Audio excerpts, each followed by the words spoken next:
It's wrong to kill whales in order to revenge. He took not only my leg but also my pride. I'll never forgive. I'll kill Moby Dick and retrieve my pride." Herman Melville was an American novelist, short story writer, and poet of the American Renaissance period.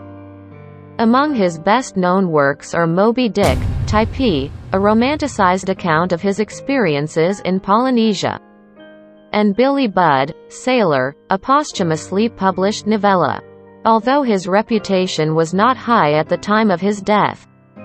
The centennial of his birth in 1919 was the starting point of a Melville revival, and Moby Dick grew to be considered one of the great American novels. It is better to fail in originality than to succeed in imitation. Now, let's get started. Ishmael traveled in December from Manhattan Island to New Bedford, Massachusetts, with plans to sign up for a whaling voyage.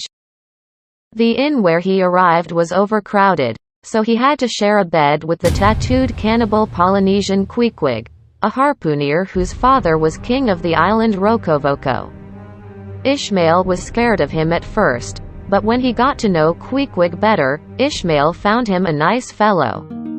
He promised to share his fate with Queequeg. The next morning, Ishmael and Queequeg headed for Nantucket. Nantucket was the island where whaling was the most popular in the world.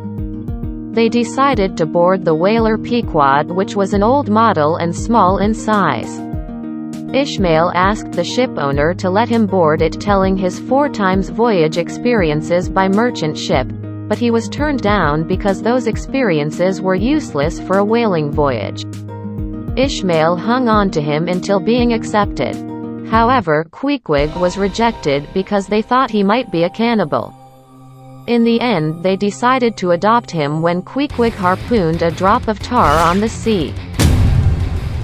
The Pequod leaves Nantucket on a cold Christmas day with a crew made up of men from many different countries and races. The purpose of the whaling was to get sperm oil. The sperm whale was so violent that they couldn't catch very often. In those days, factories and offices that kept late business hours used lamp oil made from sperm whales, and it was precisely for this reason that whaling was so vigorously carried on. Besides Ishmael and Queequeg, Starbuck the first mate, Stubb the second mate, Flask the third mate, Captain Ahab and some other members were there on the ship. Starbuck was a quite practical and had a realist mentality. Stubb was jovial and carefree. Flask was pugnacious. And Captain Ahab was still unseen, secluded in his own cabin. I wonder what Captain Ahab is like. Starting on a voyage without seeing him felt Ishmael uneasy. One day Ahab finally appeared as a man seemingly made of bronze with a prosthetic leg. He announced he was out for revenge on the white whale which had taken one leg from the knee down. "I will give the first man to sight Moby Dick a doubloon, a gold coin," he said, and nailed it to the mast. The legend of Moby Dick had been still a well-known story among the sailors. Moby Dick sometimes appeared in front of the whaling ship and killed many harpooneers. It frightened even valiant sailors. Captain Ahab was eager to revenge Moby Dick and fell into madness. The madness had an impact on the sailors and they accepted his revenge. But they did the usual whaling while looking for Moby Dick.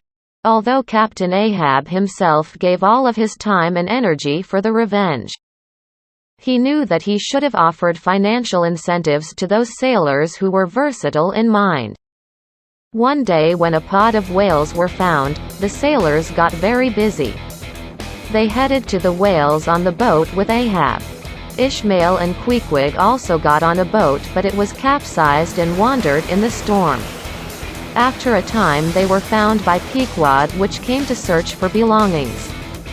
"Does this happen often?" Ishmael asked Queequeg. "Very often," Queequeg answered. Ishmael felt that whaling was like jumping into the hell. He was shocked to realize that he would be bound to go after the violent Moby Dick. But after writing a will, ill feeling disappeared and he felt that there was nothing that he was afraid of.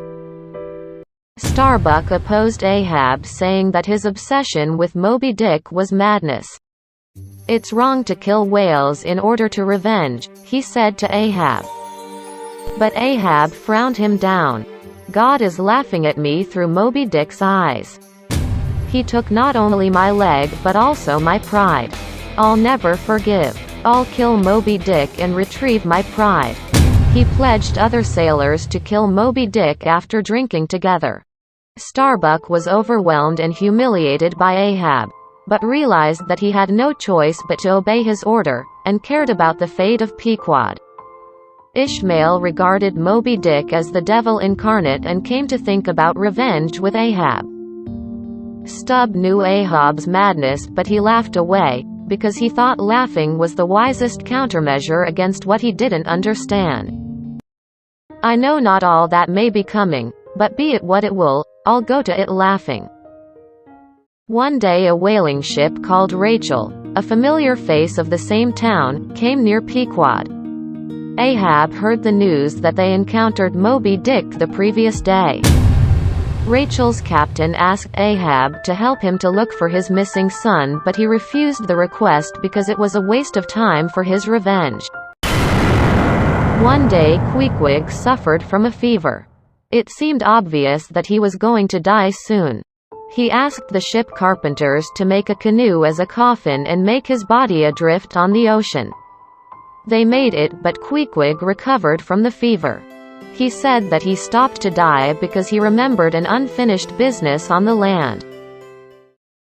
A few days later Ahab, who was keeping watching by himself, finally discovered Moby Dick.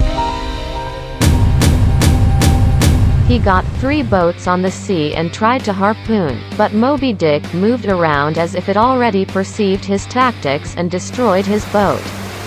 Then Pequod rushed there and managed to save them. Although Ahab was not yet out of energy, nightfall carried the fight over next day. On the second day, when they found Moby Dick, they got 3 boats again and rushed for it. Moby Dick fought back, wagging its tail. They dodged the blow by a hair and harpoon. But it pulled in the rope of the harpoon, battered the 2 boats and overturned them. It tossed Ahab's boat into the air. Again the mothership came to save them, but Moby Dick bit off the captain's artificial leg, and a sailor went missing. The sailors told Ahab to stop the revenge, but he rejected. On the third day the captain was prepared for death, shaking hands with every sailor, and got on the boat. There was a harpoon on Moby Dick, which was shot the previous day. The missing sailor was twined on the side. The moving of Moby Dick looked slow due to the 3 days' fights.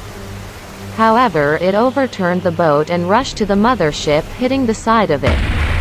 Seawater flew into the ship from the crack. Ahab harpooned it, but when Moby Dick moved fast, the rope coiled round his neck and he sank in the deep sea. Pequod sank, and their boats sucked in by a whirlpool. Queequeg, Starbuck, Stubb and Flask went down to the seabed. Only Ishmael was able to catch the canoe, which was made for Queequeg as a coffin, and float to the surface of the sea. After wandering whole day and night, he was picked up by Rachel. Failure is the true test of greatness. Please subscribe to my channel. We're gonna show you world masterpieces in about 15 minutes with manga. Manga is Japanese-style comics that is easy for everyone to understand. We're sure that you can grasp the context shortly. See you next time.